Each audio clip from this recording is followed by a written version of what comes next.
Ang Kuya Nelson po, alam niyo, pagka nagkakaedad magiging masasakitin. May konti hong karamdaman. Pero siyempre Biyernes, kasama natin, Senator Rodante Marcoleta. Sen, masayang Biyernes po sa inyo. Masayang Biyernes din sa iyo, Jen, at sa lahat ng ating mga taga-subaybay. At ano ba nangyari kay Nelson? Uso daw po ngayon yung mga, di ba, pag nagpapalit ng panahon mula sa tag-init, nagiging taglamig, nagkakaroon ho ng ubo, sipon lagnat. Yun po ang uso. Sa bagay, may edad sa akin si Nelson. Kaya... Opo. Hindi naman niya madidispute. Wala sa dito. Ayun. Pagaling ka, Nelson. At next week ay magkahuntahan tayo. Anyway, Sen, kamusta po muna kayo? Okay naman tayo, Jen. Opo. Gaya ng dati, masigla naman tayo. Marami lang problema ang ating bansa, ngunit talagang ganyan. Opo. Kailangan lahat tayo ay magtulong-tulong. Maisaayos natin ang mga problema. Napakarami kasi. Totoo po, Napakaraming mga nagtatakip ng katotohanan. Yung mga ganyan. Yun ang pinaka-problema ko. Ang gusto ko kasi... malaman ng mga taong bayan, ano nangyayari sa ating bansa? Opo. Ano ba yung sitwasyon sa ating bansa? Tama po naman. Ano na ang pangyayari sa likod ng mga iniimbestigahan, lalong-lalo na yung flood control anomalies na yan. Yan, opo. Sapagkat kailangan nating bigyan ng impormasyon, tamang impormasyon ang lahat ng ating mga kababayan. Opo. Kasi... Hindi sila pwedeng... nalilin lang at naililigaw ng kung sino-sino. Yan kasi ang magbibigay ng estabilidad sa ating mamamayan, sa ating bayan. Seguridad, estabilidad at pagsulong ng isang bansa. Ayan, opo. Di ba? At saka siyempre, yung tiwala ng taong bayan, medyo nagkaroon ng bahid, dapat maibalik po yun. Kasi kung malaki ang problema ng bansa mo, kinakailangan malaman ng taong bayan. Kasi sila lang naman higit sa lahat ang makatutulong. Yung sama-samang pagtutulungan. Yan. Pagmamalasakitan sa bawat isa, napaka-importante. Opo. Ngayon, kung hindi nila alam ang laki ng problema, hindi nila alam kung saan sila higit na makakatulong. Kaya importante ang impormasyon, importante ang katotohanan, ang katwiran. At wala sanang mga kababayan na gumagawa ng kung ano-anong bagay para ilihis. Totoo. Para pagtakpan. Ano?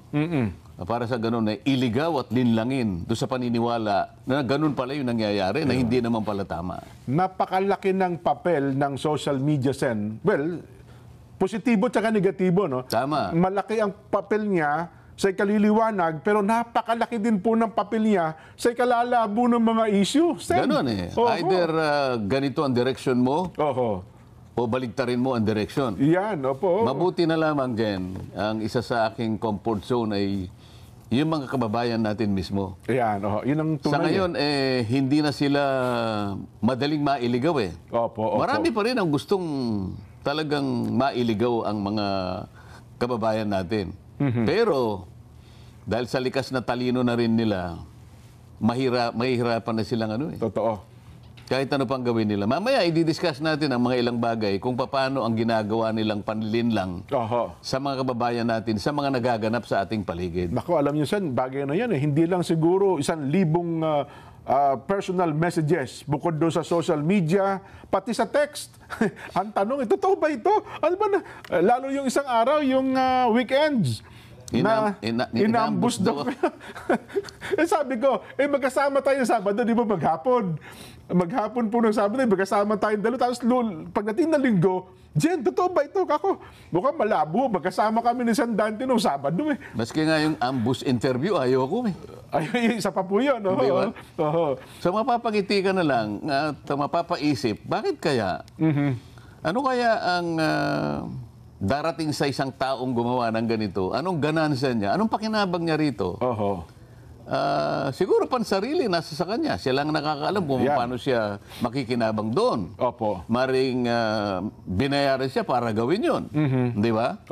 So ang objective niya para manggulo lang, o kaya takutin yung mga ibang tao, o kaya bigyan ng alalahanin ng mga taong malapit sa akin siguro. Yan, Katulad mo, di ba? Ay, opo, talaga naman. Mabuti na. Siguro kung hindi tayo magkasama, baka napaniwala ka Pansamantala. Kahit sandali lang. Siguro, yun lang isang minuto kanyang medyo kinabahan si Jen Subarjaga. Nako, accomplishment ba nila yun? Accomplishment ko na yun. Nako, oo. So, yan ang mga gusto kong ayusin natin sana. Lalong-lalo na naharap nga tayo sa napakalaking problema ng bansa. Ito, hindi pa nga natin natutukoy kung sino ang malalaking taong nasa likod nitong maanumalyang pagpapaglalatag ng mga flood control projects. Ay sari-sari ng fake news ang naglalabasan. Parang merong deliberate na attempt talaga dyan na pagtakpan talaga ito.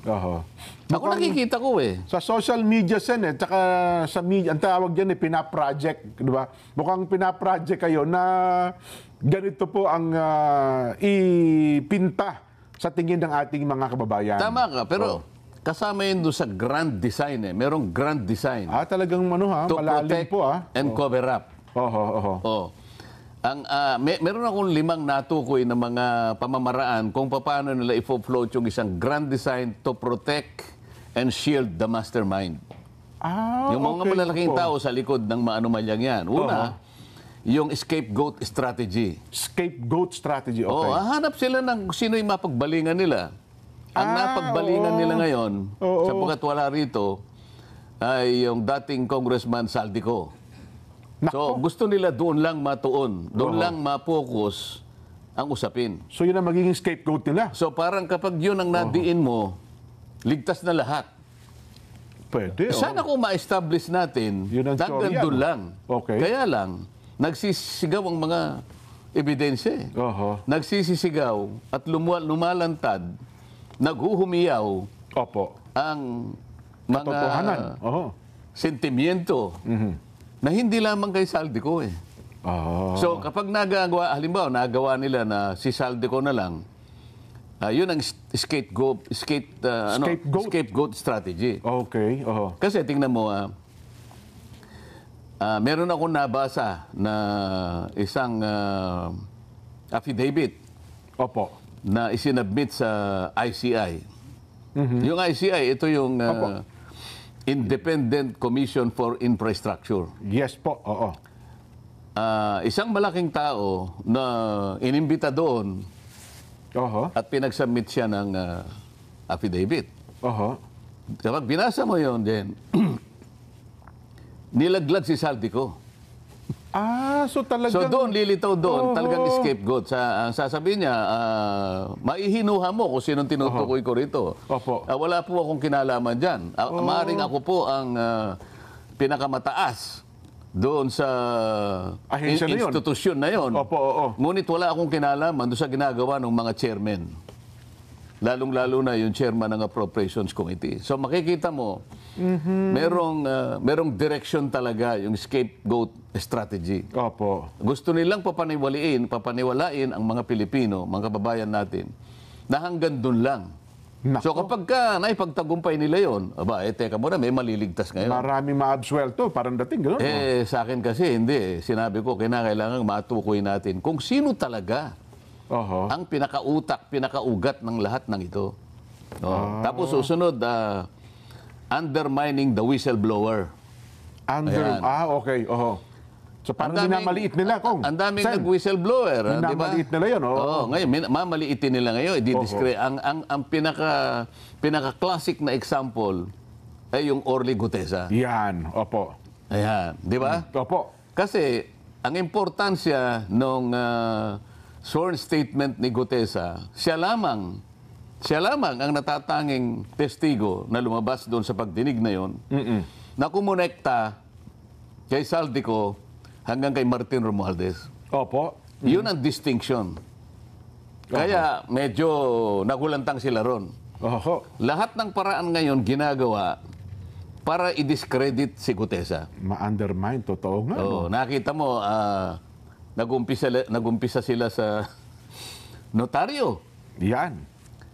Tingnan mo, may nagsabi pa maski na sa Blue Ribbon Committee, talagang ikinagagalak nila yung gumawa ng pagsisiyasat yung presiding judge ng Maynila.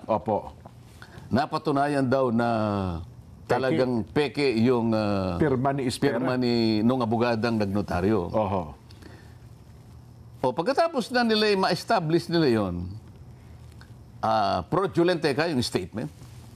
Sinundan ng gano'n. Oo. Unang-una, hindi man lang nila pinag-isipang mabuti, maaari ngang hindi pirma yun nung inaakala ni Gutesa na nagnotaryo sa kanyang dokumento. Mulat sa pool naman talagang peke yung pirma, hindi talaga yung attorney. Pero hindi man lang nila sinikap na puntahan, pwede naman nilang puntahan ituturo naman sa kanila. Saan ba kayo nagpanotaryo para makita natin sino ba yung nandyan? Yan. Kung hindi yung pumirma, sino yung nandyan?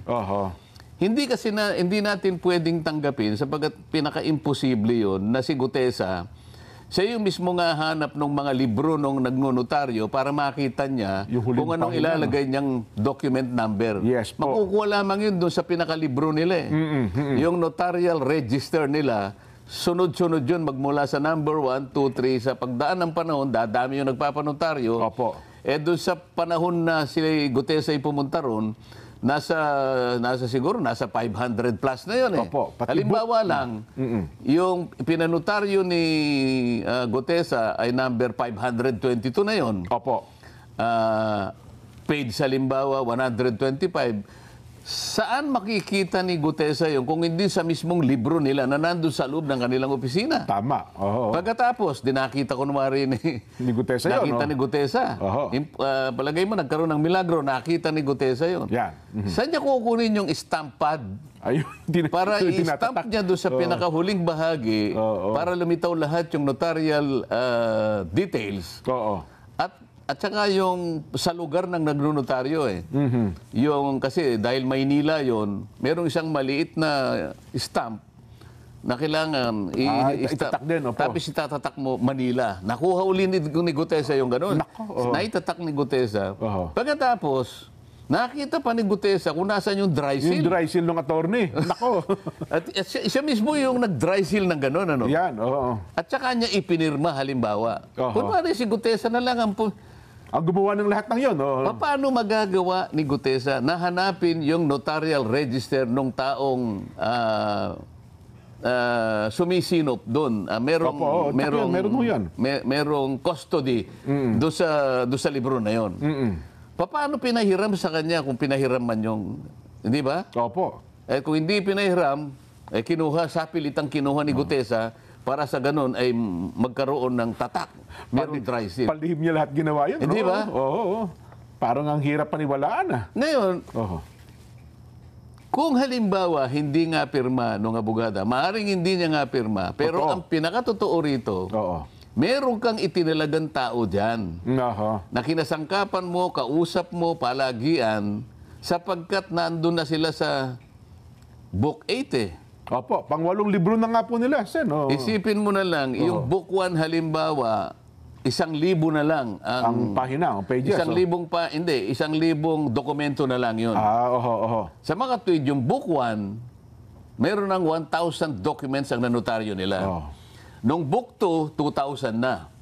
Nung Book 3, 3,000. Book 4, 4,000. Book 5, 5,000. Book 6, Book 8 na So papalapit na sa 8,000 documents Sino yung pumipirma roon na itinalaga mo? Kung hindi man ikaw ang talagang pumirma roon. Dapat bali na, ngayon, ito naman Blue Ribbon Committee, hindi man lang nila pinatawag kung sino yung taong nandoon. Di ba? Paano nakuha ni Gutesa? Sino yung nagpahiram kay Gutesa nung dry seal o kaya yung stampad? Kung a-assume natin na si Gutesa lahat ang gumawa ng lahat ng ito. Totoo. Sino pong nagpapanotaryo sa ating bansa ngayon? Pumunta po kayo sa mga lugar na kung saan meron pong City Hall. Halimbawa, Quezon City Hall. Kaya RTC, o kaya sa Manila. Hall of Justice. Napakarami po niya nakapaligid dyan. Lahat po na nagpapanotaryo, dyan pupunta, dyan tutungo yan. May dala-dala silang papeles nila. At yan ang ibibigay dun sa kung sino man ang makakaharap niya ron. Tama. At magpagtatatakan lahat yung ilan yung dokumento niya at saka siya magbabayad.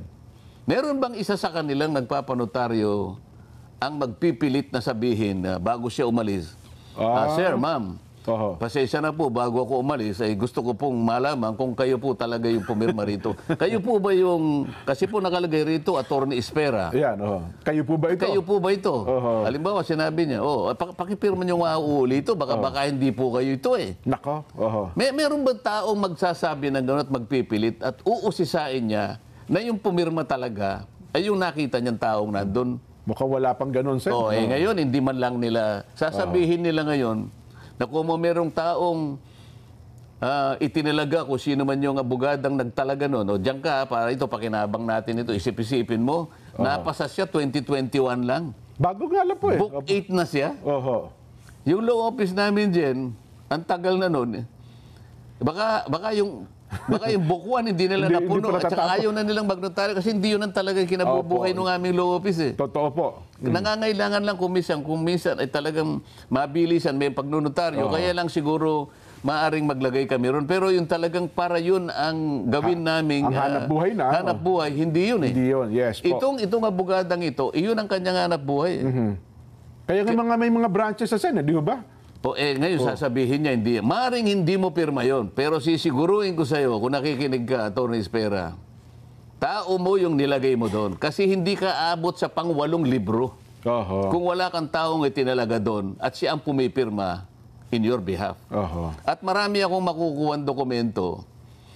At sa sandaling makuha ko yung mga dokumento na yan at naikumpara ko na yung pumirma kay Gutesa, ganun din yung nakapirma doon sa mga ibang dokumento na dumaan sa iyong opisina, may kalalagyan ka, attorney. Yan masasabi Delikado. ko Eh, minauna na nga ang dalawang, di ba, kaso yung Chesa. Kaya gusto ko yung marami.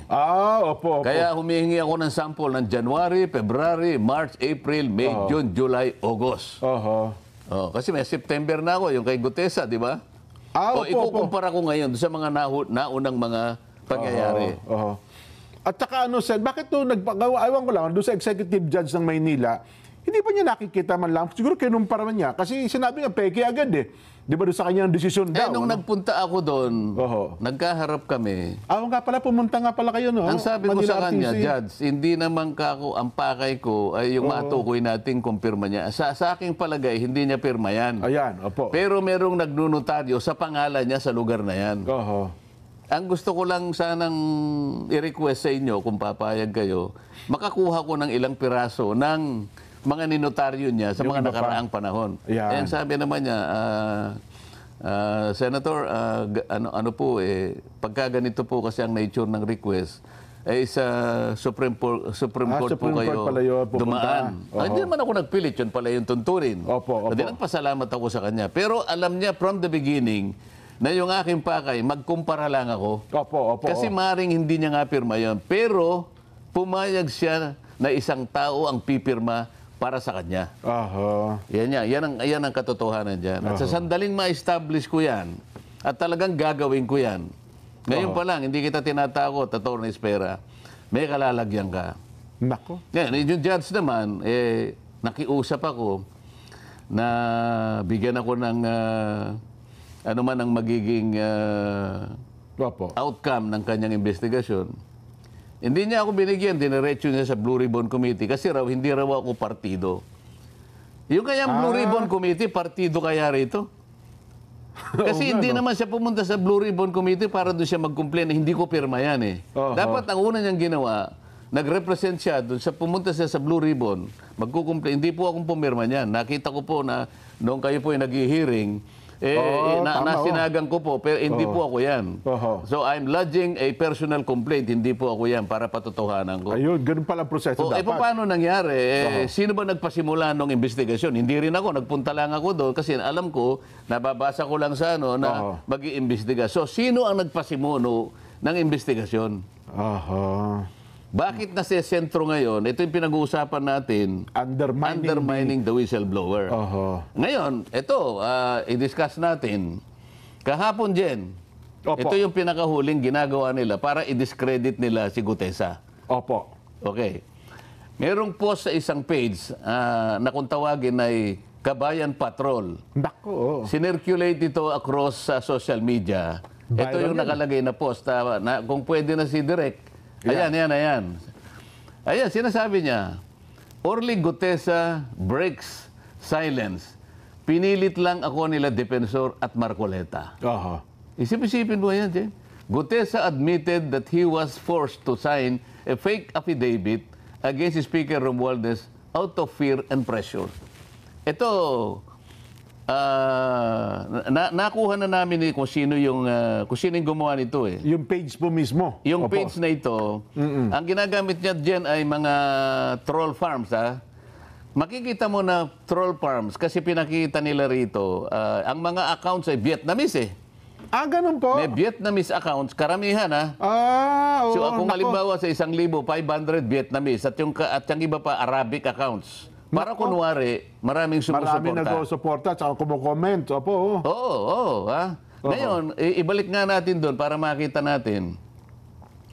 Kung makikita mo doon, sa bandang ibaba, right side, nakalagay Kabayan Patrol. Kabayan Patrol, yes po. So parang ginamit pa yung logo nung isang TV station para magmukhang totoo. So nakikita nyo ngayon kung ano ang kanilang pakay. Opo. Gumagawa ng isang bagay na hindi totoo. Pinilit namin ni Mike Defensor si Gutesa para gumawa ng isang salaysay. Yan ho lumilitaw dyan. Isang bagay na kabaligtaran. Ngayon, anong pakay ng mga... Hindi lang ito dyan, ha? Opo. Kasi, kung punta tayo